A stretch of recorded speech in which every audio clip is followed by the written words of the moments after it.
ব্যক্তিগত জীবনে ইয়ামালকে খুব বেশি ধর্মীয় কর্মকাণ্ডে প্রকাশ্যে দেখা না গেলেও গুরুত্বপূর্ণ মুহূর্তে তিনি স্রষ্টার প্রতি কৃতজ্ঞতা প্রকাশ করে থাকেন। চলতি বিশ্বকাপে সৌদি আরবের বিপক্ষে গোল করার পরও তিনি মাঠে সিজদা দিয়ে উদযাপন করেন। এর আগেও ধর্মীয় অনুশীলনের কারণে আলোচনায় এসেছিলেন স্পেনের এই উইঙ্গার। 2025 সালে রমজানের রোজা রেখেই উয়েফা চ্যাম্পিয়ন্স লিগে বেনফিকের বিপক্ষে খেলেছিলেন তিনি। সেই ম্যাচে রোজা অবস্থায় একটি অ্যাসিস্ট করার পর ইফতারের পর একটি গোলও করেন ইয়ামাল।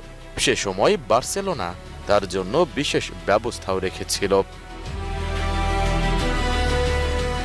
শুধু ধর্মীয় অনুশীলন নয়, সামাজিক বিষয়েও ইয়ামালের অবস্থান আলোচনার জন্ম দিয়েছে।